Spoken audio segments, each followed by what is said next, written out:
Chapter 7 Hostia.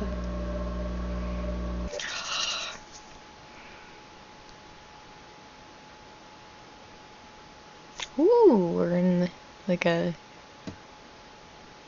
Wow, that's a really big doorway.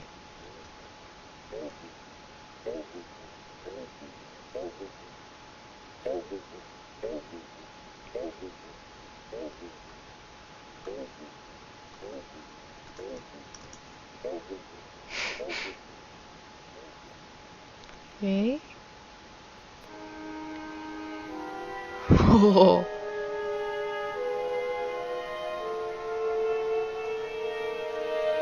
It's like some sort of alien kind of thing. Little eyeballs swimming.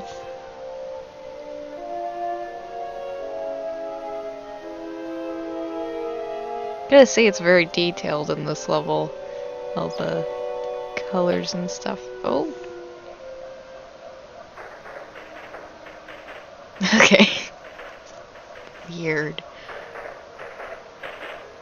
Looks like a little bunny rabbit. The guy, like, I can't, like, point to him, but the little guy's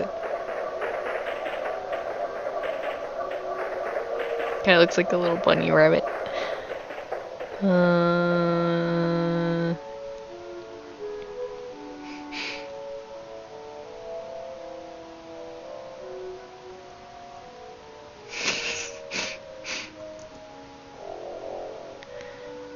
And having once chosen never to seek to return to the crossroads of that decision, for even if one chooses wrongly, the choice cannot be unmade. Okay.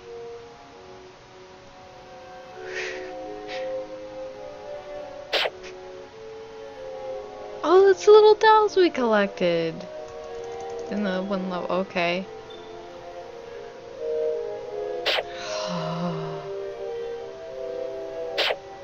Okay, where do I go?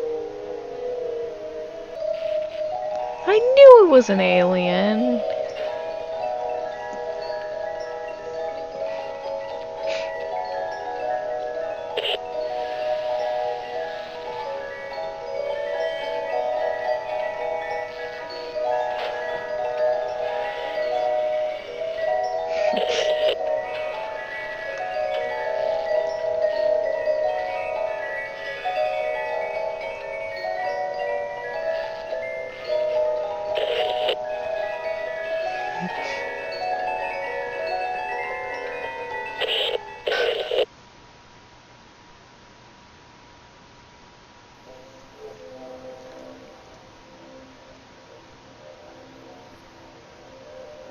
It moved. It was subtle, but its grip on my shoulder and across my body strengthened.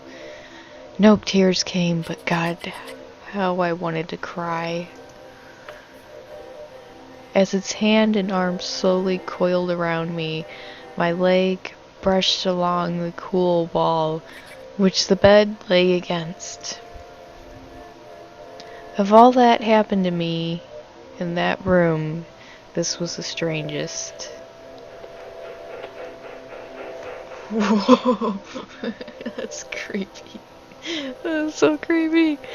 I realized that this clutching, rancid thing, which drew great delight from violating a young boy's bed, was not entirely on top of me. It was sticking out from the wall like a spider striking its lair. Suddenly its grip moved from a slow tightening to a sudden squeeze. It pulled and clawed at my clothes as if frightened that the opportunity would soon pass. I fought against it, but its emaciated arm was too strong for me. Its head rose up, writhing and contorting under the blanket. I now realized where it was taking me. Into the wall. I fought for dear life. I cried, and suddenly my voice returned to me, yelling, screaming, but no one came. Then I realized why I was so eager to suddenly strike, why this thing had to have me now. Through my window, that window which seemed to represent so much malice from outside, streaked hope.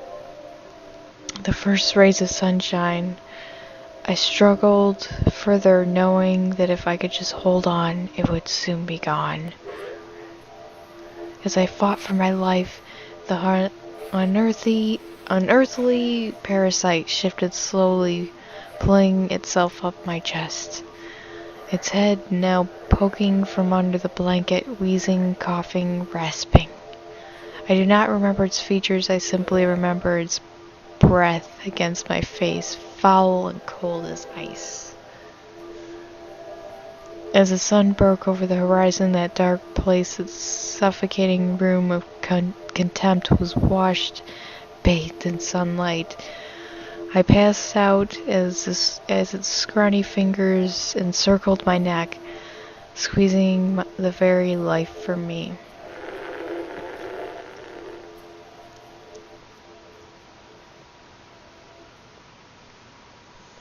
New chapter?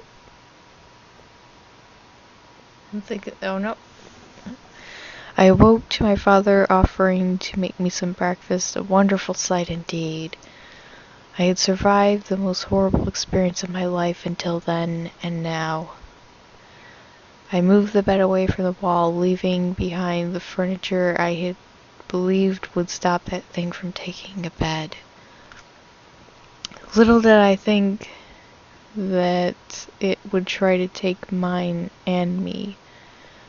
Weeks passed without incident, yet on one cold, frostbitten night I awoke to the sound of the furniture where the bunk beds used to be vibrating violently. I lay there, sure I could hear a distant wheezing coming from deep within the wall. Finally fading into the distance. The following year I was given a larger room on the other side of the house, and my parents took that room as their bedroom. They said they didn't need a large room, just one big enough for a bed and a few things. They lasted 10 days. We moved on the 11th.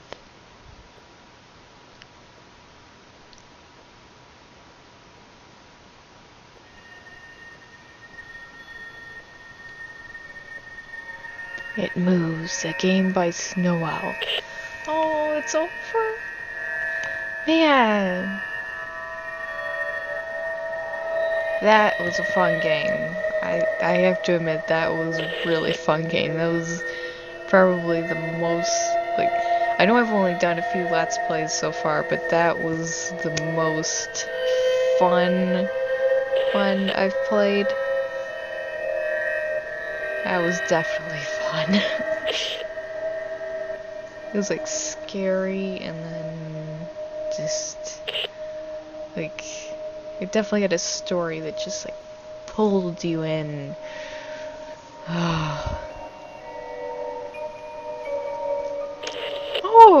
Oh, I can move. Just walk on the screen. The end. Oh, you can see. I'm just trying to keep narrating.